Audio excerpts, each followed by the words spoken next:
Assalamualaikum warahmatullahi wabarakatuh. Waalaikumsalam Waalaikumsalam wabarakatuh. warahmatullahi wabarakatuh. Selamat siang Bapak Ibu semua. Selamat siang, Pak. Selamat siang. Bagaimana kabarnya Pak Al, Bu Ega? Alhamdulillah sehat dan baik. Ya, alhamdulillah. Jadi pada kesempatan kali ini kita akan bersama-sama melaksanakan praktik coaching untuk supervisi akademis. Kemudian perkenankanlah saya di sini nanti bertindak sebagai observer, kemudian Pak Al berperan sebagai coach dan Bu Ega sebagai coachee. Namun perlu saya jelaskan terlebih dahulu Bapak Ibu, nanti kegiatan coaching kali ini akan dibagi menjadi 3 sesi. Untuk yang pertama yaitu pra-observasi, kemudian yang kedua adalah observasi, dan yang ketiga pasca observasi. Nah, untuk yang pertama yaitu kegiatan pra-observasi, izinkan saya nanti menanyakan beberapa pertanyaan atau melakukan wawancara kepada Pak Al selaku coach, yaitu pertanyaan yang pertama di sini nanti. Sebelum saya mengajukan pertanyaan ke Pak Al, nanti di sini saya jelaskan bahwa saya akan melakukan pengamatan terhadap kegiatan coaching yang Pak Al dan Bu Ega lakukan, yaitu mengenai alur tirta yang Pak Al terapkan dan juga Bu Ega ketika melakukan proses coaching. Kemudian juga saya akan mendiskusikan terlebih dahulu rubrik penilaian dari kegiatan coaching ini nanti. Nah, sebelumnya saya juga akan menanyakan dari kegiatan coaching yang akan dilaksanakan oleh Pak Al dan Bu Ega. Nah, dalam kegiatan coaching nanti Pak Al, kompetensi apa yang ingin Pak Al kembangkan dari kegiatan coaching nanti? Ya, Pak Sigit, baik. Ya, dari kegiatan coaching kita hari ini ada 3 kompetensi yang ingin saya kembangkan. Yang pertama, kehadiran penuh atau presence. Yang kedua, mendengarkan aktif. Dan yang ketiga, pertanyaan berbobot. Oh, baiklah Pak Al, berarti ada 3 kompetensi yang ingin Pak Al kembangkan dalam kegiatan coaching ini.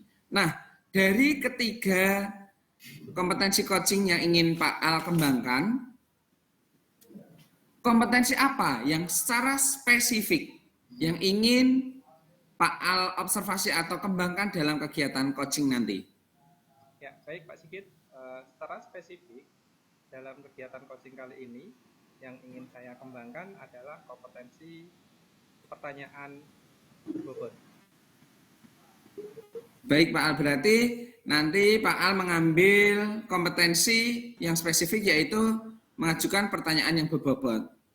Dari kompetensi mengajukan pertanyaan berbobot tadi, apakah indikator yang ingin Pak Al kembangkan kaitannya dengan itu nanti mengajukan pertanyaan yang berbobot?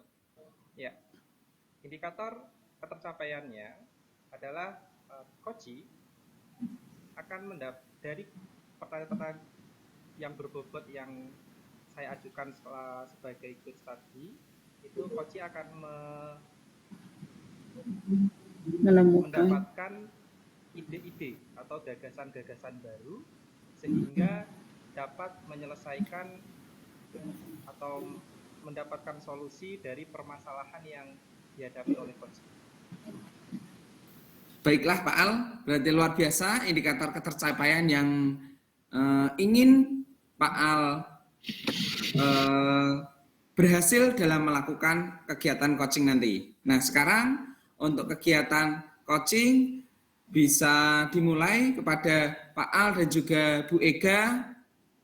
Silahkan bisa dimulai, waktu kami persilahkan, dan nanti mohon maaf ketika melakukan proses coaching nanti saya sambil memberikan catatan yang nanti saya akan sampaikan setelah kegiatan observasi berlangsung. Begitu Pak Al, Bu Ega. Baik, Pak Sigit. Monggo, Baik, silakan. Sigit. Waktu sepenuhnya kami haturkan. Ya. Oke, Bu Ega, kita bisa mulai ya. Baik, Pak Al. Silakan, Bu Ega. Siang, Pak Al. Apakah Pak Al punya waktu luang hari ini? Selamat siang juga, Bu Ega. Ada apa, Bu? Saya lihat sepertinya Ibu agak murung, tidak bersemangat seperti biasanya. Bagaimana, Ibu, ada yang bisa saya bantu? Mohon maaf, Pak. Saya jadinya mengganggu waktu Bapak ini. Tidak apa-apa, Ibu. Begini, Pak Al. Saya mau curhat tentang masalah saya. Apakah Pak Al bisa membantu saya? Dengan senang hati, Ibu. Kira-kira apa yang bisa saya bantu? Sebenarnya saya hanya ingin mendapatkan solusi atau pemecahan masalah yang sedang saya hadapi, Bapak. Masalahnya apa, Bu? Coba Bu Ega ceritakan apa yang sedang Ibu rasakan, mungkin saya bisa bantu. Bapak ingat apa enggak ya?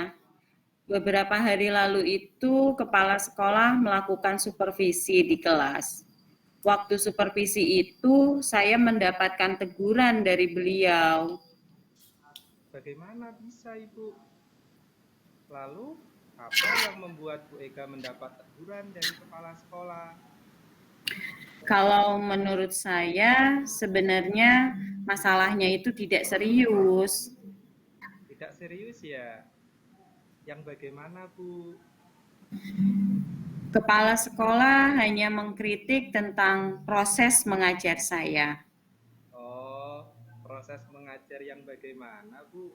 Apakah Ibu tidak bisa mengelola kelas dengan baik? Atau sampai dikritik kalau belum tahu, Ibu? Beliau sepertinya keberatan waktu saya mengajar tidak memakai buku teks.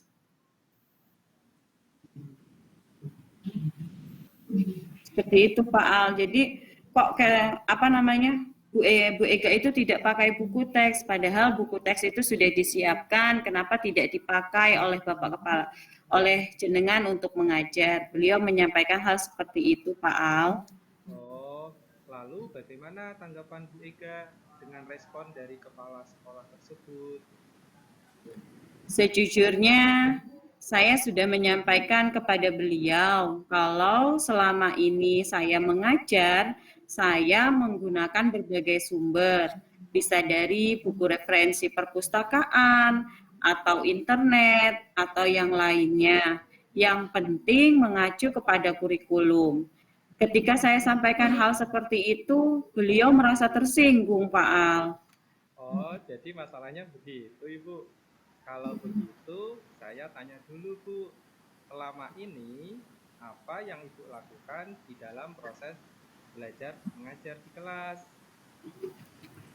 Seperti yang saya ceritakan tadi, Pak Al, saya menggunakan berbagai sumber dari buku di perpustakaan, mengajak murid saya untuk menonton video, menayangkan video-video pembelajaran yang interaktif dan menyenangkan. Seperti itu, Pak.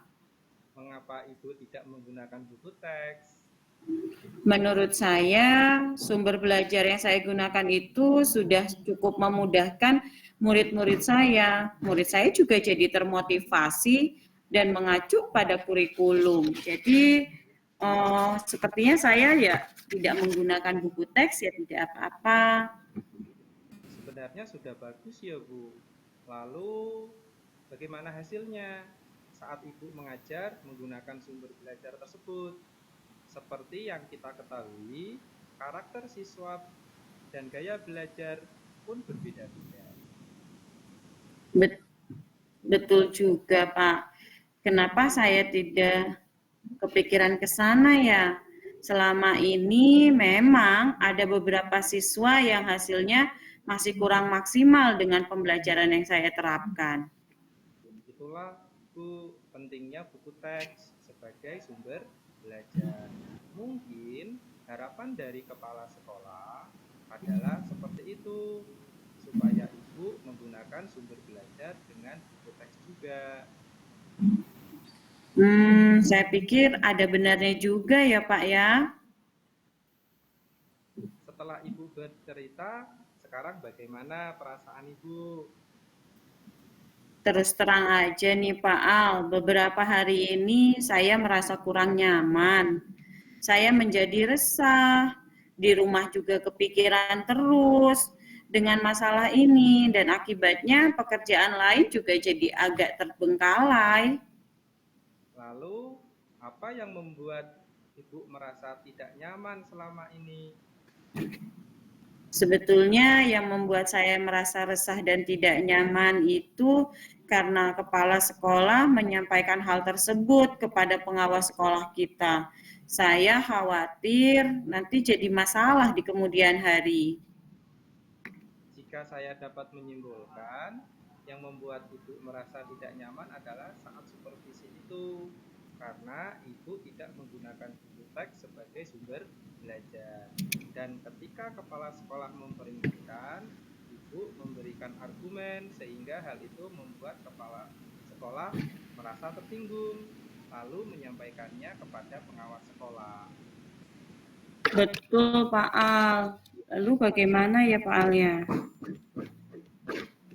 Kalau menurut saya Ibu, untuk masalah ini bisa merefleksi dan mempersiapkan diri. Jika ditegur oleh pengawas sekolah, harus siap menjelaskan masalah yang sebenarnya yang terjadi, dan pasti beliau akan menyampaikan hal-hal positif sehingga menambah semangat Ibu dalam mengajar. Baik Pak Al. Saya akan coba dengan apa yang sudah Pak Al bicarakan tadi. Bentar ya Pak Al. Dari apa yang sudah Ibu sampaikan, apa rencana Ibu ke depannya? Sebentar Pak Al. Ini saya mulai agak kurang fokus lagi.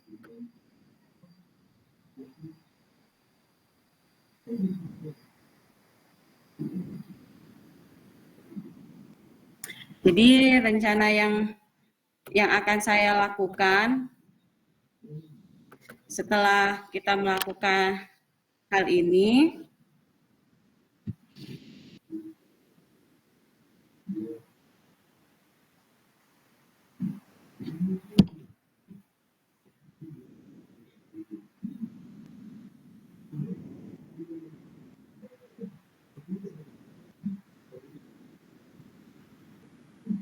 halo. Ya, Bu Ega.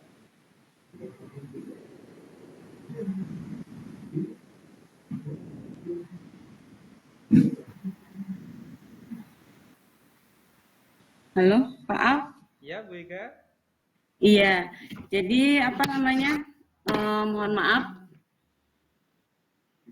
Proses belajar yang akan saya lakukan selanjutnya adalah setelah ini saya akan memakai buku teks untuk sumber belajar utama, walaupun nantinya sumber belajar yang kemarin akan saya terapkan juga, karena menurut saya siswa-siswa saya itu juga sudah nyaman dengan cara tersebut. Langkah yang Ibu ambil sudah tepat sekali. Saya setuju dengan ide Ibu. Syukurlah, sekarang saya merasa. Iya Pak Al, jadi alhamdulillah ini sekarang saya merasa lega ya Pak Al ya, karena jujur saya takut mengambil langkah dalam menyelesaikan ini. Apalagi sudah berurusan dengan atasan kita. Agak khawatir, takutnya saya salah langkah. Syukurlah Ibu sudah merasa lega. Lalu dari yang sudah Ibu rencanakan tadi, komitmen apa yang akan Ibu lakukan untuk menjalankan rencana itu?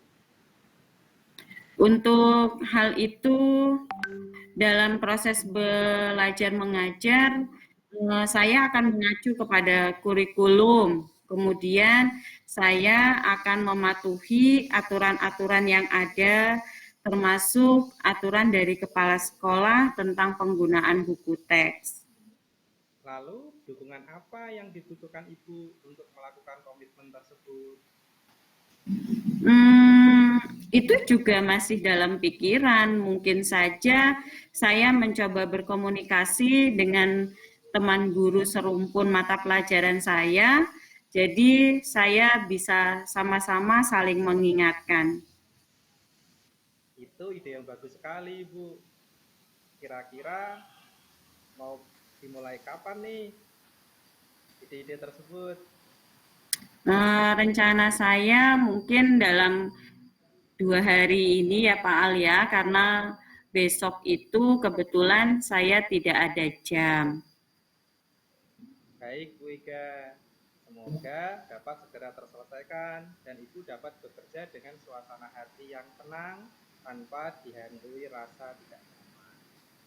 Iya, terima kasih Pak Al atas sharingnya hari ini, atas waktunya. Saya jadi merasa lebih lega, lebih bisa melangkah lagi bagaimana dalam saya pembelajaran nanti di kelas. Terima kasih nggih Pak Al. Baik Ibu, sama-sama. Oke.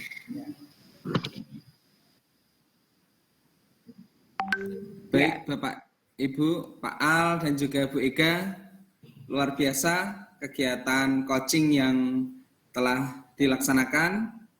Kemudian, mohon maaf, saya lanjutkan kaitannya dengan kegiatan pasca observasi dari kegiatan coaching yang Pak Al dan Bu Ega lakukan. Izinkan saya melakukan atau menyampaikan pertanyaan dan juga hasil catatan pengamatan saya dari hasil kegiatan coaching yang telah dilaksanakan. Yang pertama, saya ingin tanyakan dari Pak Al. Nah, dari kegiatan coaching yang telah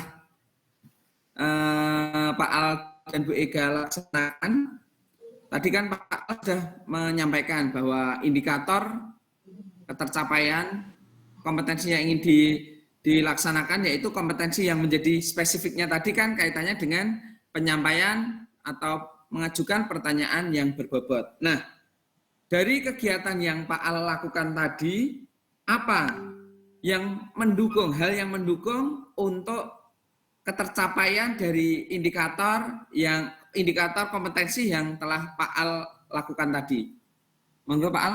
Baik Pak Sigit, jadi apa yang sudah saya lakukan kepada Koci adalah mengajukan pertanyaan-pertanyaan yang berbobot, yang mengarah kepada penyelesaian atau solusi dari permasalahan yang dihadapi oleh Koci sesuai dengan tujuan dari percakapan kita tadi.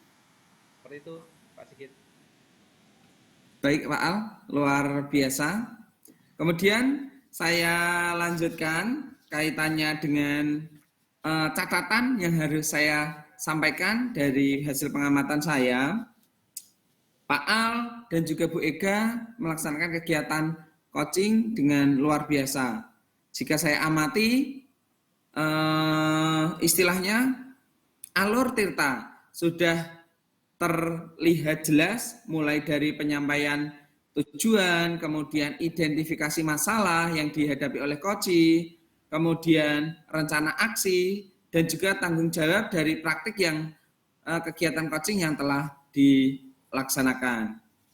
Namun, sedikit saya menyampaikan hasil catatan saya, mohon maaf, tadi dari Bu Ega, kaitannya dengan kompetensi yang perlu diperhatikan adalah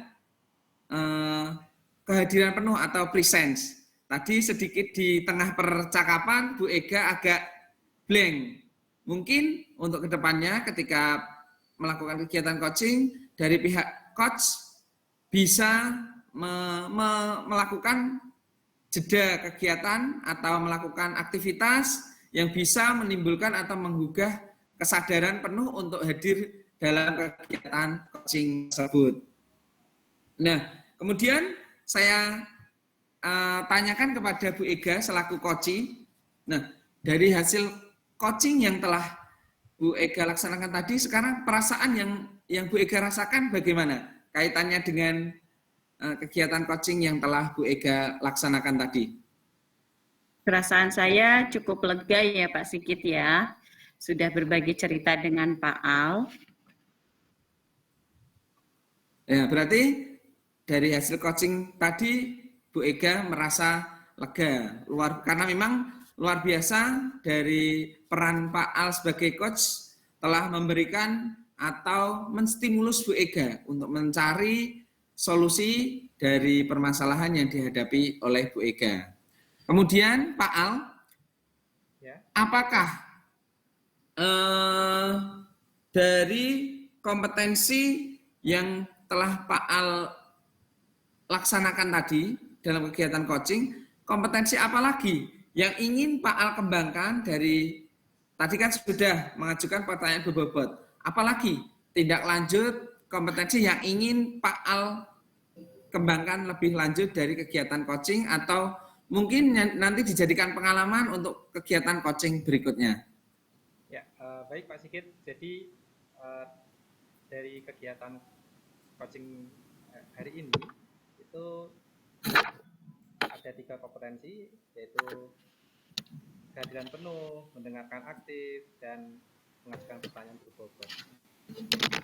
Yang spesifik tadi di awal di pra observasi sudah saya sampaikan bahwa yang ingin dikembangkan adalah mengajukan pertanyaan berbobot.